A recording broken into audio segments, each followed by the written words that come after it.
My name is Melissa Segura, and this is my informative speech.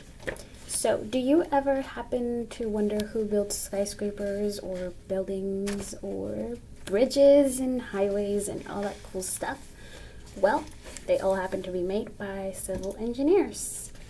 I come from a family of civil engineers and mechanical engineers, but mostly civil, and it has always been an interest of mine. I am currently studying civil engineering at UAA, of course, and I happen to also work for the College of Engineering Advising Center, so I've gathered a different perspective of the whole thing, really, and it is quite interesting. So this informative speech, I just want to talk about life as an engineering student. And, well, there is a lot to it. Basically, there is a lot of homework, a lot of classes, but also a lot of perks, really. So, to begin with, like I said, there is a lot of homework. Usually an engineering student will do about 25 hours or more just in homework per week. And if you add it up, that's about a part-time job, even a full-time job, and depending. And it is intense how much homework you really do have to do. This is not counting the hours you put into studying, really. Most of this information has been gathered from experience myself. I tend to do about 24 hours or so, and about 20 hours of studying per week on the regular basis.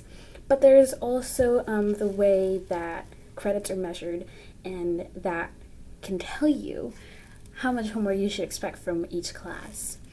So, like I said, mostly from experience, in a regular basis, 20 to 25 hours homework and studying.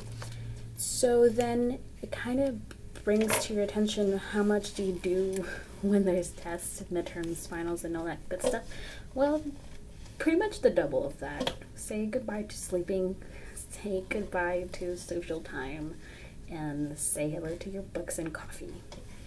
I am sure a lot of you have put up with a lot of this, but it tends to be a little bit more rigorous for engineers just because there is so much to it and so many classes. Why are there so many classes, you may be asking yourself? Well, because there is a lot engineers need to learn and know. For example, you will go through most of maths. If you take if I end up taking one more math, I will have a math minor, which should put you like in linear algebra or something like that. And you go through all the physics because you need physics to survive. In chemistry because that's how you make buildings, with chemistry, physics, and math.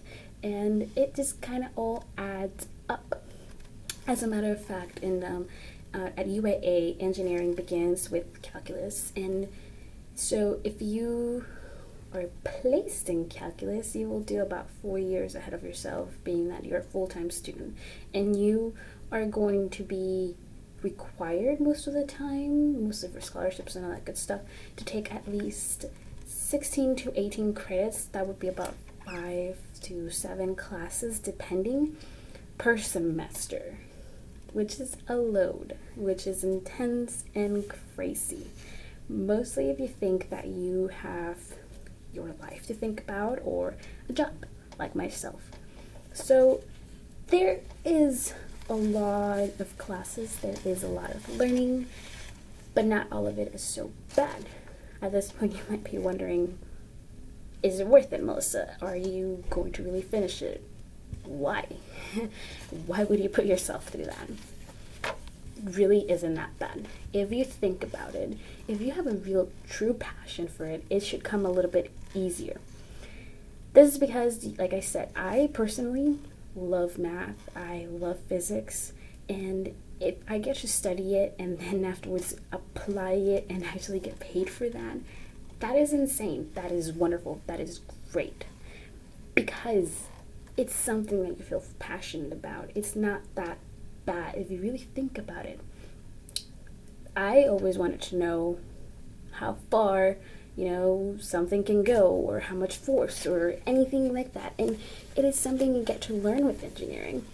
The other great part that I find is that engineers stick together while studying, or at the job. Like, you cannot do one thing with just one engineer. You need another head or more. And sometimes it just, to get any kind of work done, you need multiple engineers. So it's the same thing for classes. You should not do engineering alone. You should have study groups. You should have, other people around you who are willing to do and have put the same effort as you are doing towards your classes and your major.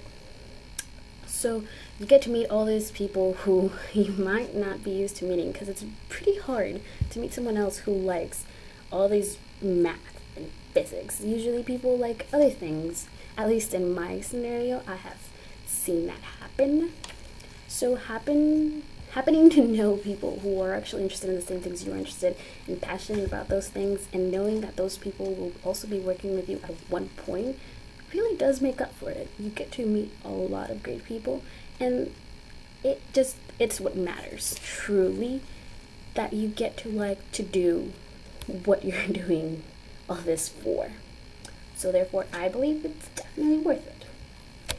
Just in conclusion, again, this is just me talking about what it's like to be an engineering student, and like I said, there is a lot to it, but most of it is pretty okay. It regulates, you get used to it, and yeah, you're gonna have those nights where you're gonna have to pull all-nighters and you're gonna have to load yourself in monsters, but at the end it'll be worth it.